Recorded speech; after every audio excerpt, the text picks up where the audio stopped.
la voie de rejoindre consciemment notre centre, la capacité de baigner dans notre silence intérieur, un silence qui est inondé de lumière,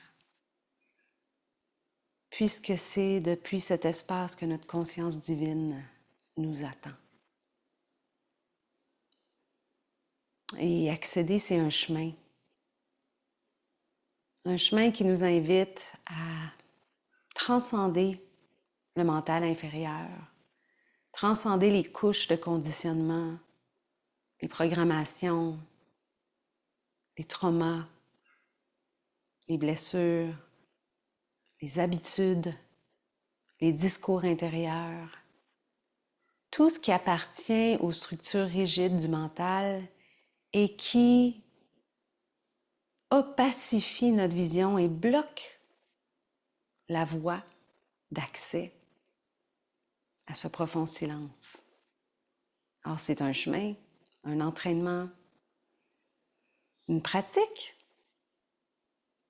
Et les kriyas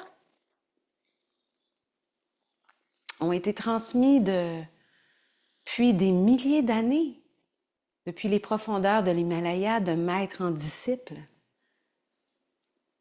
dans un certain secret, puisque le monde, dans son état de conscience, n'était pas prêt à ce que ces pratiques soient dévoilées à grande échelle.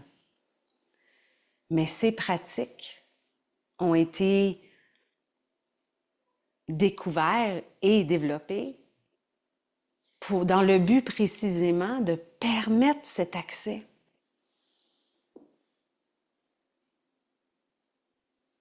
C'est la voie de la maîtrise, la voie de la connaissance de soi, la voie de la réalisation du soi dans l'union à la conscience divine.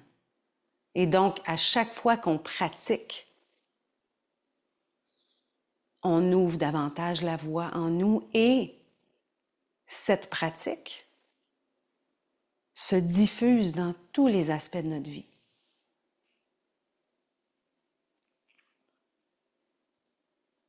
Plus on s'engage dans ces pratiques, plus on remarque l'impact que ces pratiques ont dans toutes les sphères de notre vie. Alors, c'est une invitation à une expérience vivante des bienfaits. On n'est pas dans une question de croyance de quoi que ce soit ici, on est dans l'expérience vivante et intime.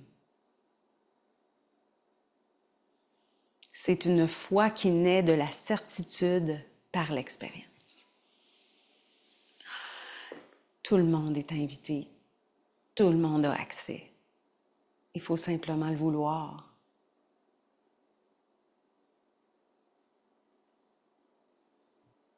Et mettre consciemment un pied devant l'autre pour marcher ce chemin.